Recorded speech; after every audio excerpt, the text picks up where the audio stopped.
13h, 14h. Europe 1, 13h. 13h33 sur Europe 1, Europe 1, 13h. La suite avec vous, Stéphanie Demurieux. Aujourd'hui, Gabriel Cluzel et Paul Melun.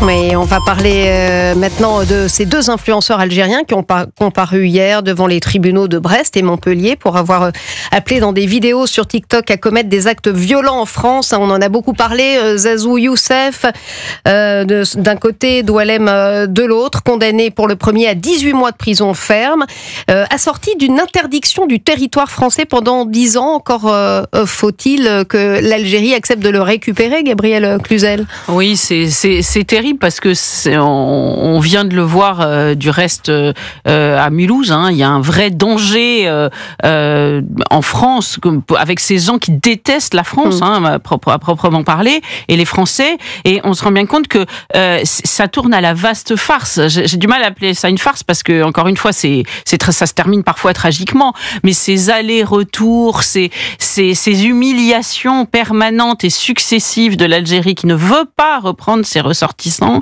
ça devient proprement insupportable. Vous savez, je crois que tout le monde a besoin d'être fier de son pays. Nous, les Français, en ce moment, c'est compliqué.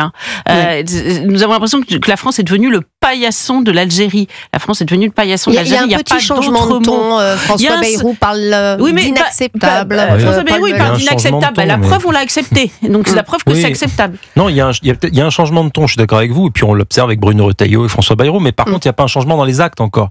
Plus encore, moi, j'ai appris il n'y a pas très longtemps, avant de venir ici, que Paris avait décidé d'accorder des visas aux récitateurs du Coran algériens pour le mois du Ramadan, qui démarre ce 28 février. Donc, si vous voulez, non seulement on n'a pas pris la mesure de ce qui est en train de se passer, mais en plus, là, on va délivrer des dizaines ou des centaines de visas à l'occasion du Ramadan. Je dis ça comme ça, je suis pas le ministre des Affaires étrangères, je suis pas Monsieur Barrot, mais il y avait peut-être là un petit outil de pression à l'égard d'Alger, bien non. Oui, mais il dit que ça sert à rien. Mais bien sûr, on fait rentrer tout le monde. Non, mais bien sûr que ça servirait. Si ça servait à rien, pourquoi est-ce que les Algériens utiliseraient eux-mêmes ces mesures de représailles vis-à-vis de nous? C'est-à-dire que les Algériens, vis-à-vis des diplomates français, par exemple, c'était l'ambassadeur Driancourt, je crois, qui racontait ça. Les diplomates français en Algérie peuvent pas se circuler librement sur le pays, sur le territoire national algérien. Il y a des restrictions à leur déplacement. Nous, en France, on n'a même pas fait l'équivalent. Donc, si vous voulez, ça montre bien à quel point nous, Français, avons la main qui tremble face à ce régime algérien qui nous traite de complot macronito-sioniste, qui traite Bruno Retailleau d'extrême droite, qui tronque les propos de nos dirigeants et les tourne en dérision à la télévision H24. Enfin, à un moment donné, si vous voulez, moi je veux bien qu'on tende la joue gauche, mais là c'est encore plus que ça. La gauche, la droite, là on se laisse complètement avoir. Donc à un moment donné, il faudrait agir. De citer Paul Melun, Xavier Driancourt, l'ancien ambassadeur en Algérie, justement, il était l'invité de Dimitri Pavlenko ce matin dans Europe 1 matin. Il appelle à ne plus avoir peur d'Alger. Écoutez. On a peur de l'Algérie. On fait de l'autocensure en permanence vis-à-vis de l'Algérie parce qu'il y a les souvenirs de la colonisation, de la guerre. Alors, ça justifie beaucoup de choses, on ne fait rien. Je pense que on pourrait bloquer Air Algérie, qui refuse de prendre les gens pour l'Algérie avec un laissez-passer consulaire et même une pièce d'identité. On peut fermer un certain nombre de consulats algériens, à commencer par le consulat de Strasbourg. On peut cibler un certain nombre de personnes qui résident en France. Gabriel Cluzel, c'est vrai qu'on sent qu'il y a un petit peu deux camps, entre guillemets, si je puis m'exprimer ainsi. Jean-Noël Barrot, qui reprend un peu d'ailleurs du Dominique de Villepin dans le texte. Il ne faut pas trop oser avec l'Algérie, il faut être cool. Et puis Bruno Retailleau et maintenant peut-être François Bayrou de l'autre côté.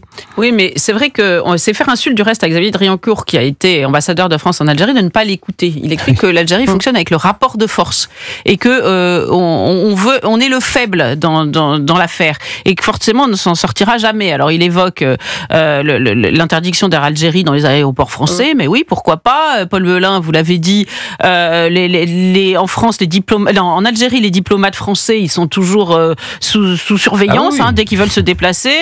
Les diplomates algériens, c'est pas du tout le cas. Mais je pourrais en parler pendant des heures. Les visas, la lettre de 2007 qui permet aux dignitaires algériens d'aller se faire soigner en France sans difficulté, sans visa, etc.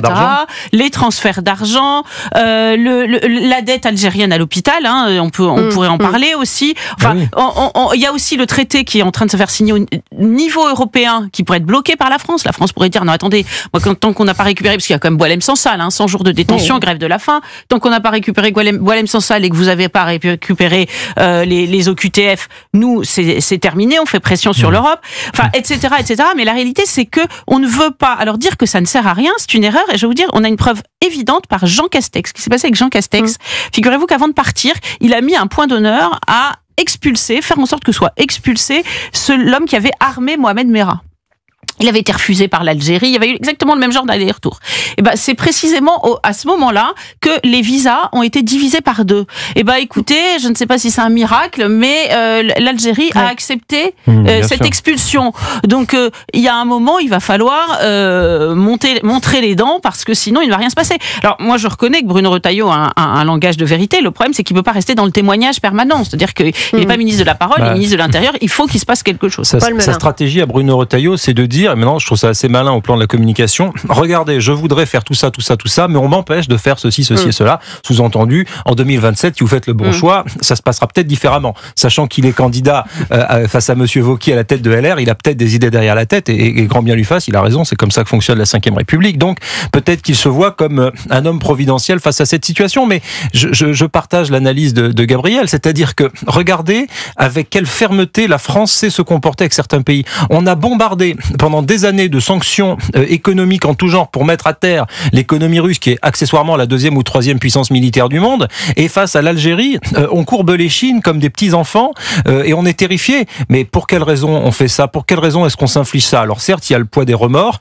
il y a la mémoire coupable, pour paraphraser le titre d'un livre de Marounédé, c'est-à-dire qu'on se dit, oulala, on est coupable par le passé, nous avons péché, nous avons été très méchants avec la guerre d'Algérie, etc. Faudrait juste rappeler que les accords d'Évian, c'était en 62, donc il y a peut-être prescription. Non, mais on ne fait pas le procès à l'Allemagne aujourd'hui, de l'Allemagne nazie jusqu'en 45. Non, mais ça n'a aucun sens. Puis attendez, mais pardon, mais la colonisation, c'est pas l'Allemagne nazie. Et deuxième élément, bien sûr. Oui. Et deuxième élément, il y a aussi, en France, un certain nombre de personnes de la diaspora algérienne dont on a peur de la réaction si on venait à prendre des décisions fermes. Il y a des Français en France qui disent, moi je me sens algérien plus que français, alors même qu'ils ont une carte d'identité française. Eh ben, nos services le savent, les renseignements le savent, le président de la République le sait, et on a peur. On se dit, mais qu'est-ce qui pourrait se passer? Xavier Driancourt parle de fermer des consulats algériens. Il disait, on pourrait fermer le consulat algérien à Strasbourg. Mais si on fait ça demain, qu'est-ce qui va se passer? La diaspora algérienne à Strasbourg, il y en a une partie, qu'est-ce qu'ils vont faire? Il va y avoir peut-être des violences, des remontrances, des problèmes qui vont être créés. Donc on a peur. Et à chaque fois, on a peur. Peur à l'intérieur et peur à l'extérieur. Mais la question, est-ce que ces peurs sont fondées? Justement, vous parliez des renseignements. Moi, je me pose toujours la question, finalement, de savoir est-ce qu'il y a des choses qu'on ignore, Gabriel Cluzel, finalement? Sans doute. Il est probable qu'au plus haut sommet de l'État, on ait des informations que le Kidam moyen n'a pas.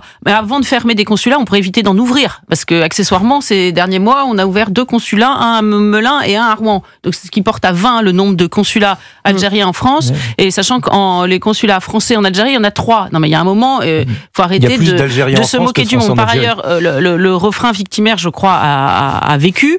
La colonisation n'est en rien comparable à l'Allemagne nazie. Je vais vous donner un simple exemple, c'est que si la démographie algérienne explose aujourd'hui, c'est en particulier lié au travail des médecins français, notamment militaires, qui ont quadrillé l'Algérie, parfois au prix de leur vie. Vous savez, il y a un certain nombre de maladies tropicales qui ont été vaincues grâce à des médecins français. Donc, c'est sûr que toute la gauche qui reprend ce refrain depuis des dizaines d'années, qui l'apprend à l'école, qui explique aux petits Algériens, la France a été affreuse avec vous, en oubliant, parce que vous parliez des accords d'Évian, mais les pieds noirs et les harkis, je rappelle qu'il y a encore 1500 disparus, quand je vois la façon dont le gouvernement israélien s'occupe des otages, de ces otages.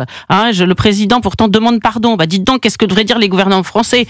1500 otages disparus, oui, dont personne n'a jamais eu de nouvelles. Bon, voilà, ça, parce qu'on a peur de l'Algérie, encore une fois, il faut surtout pas en parler.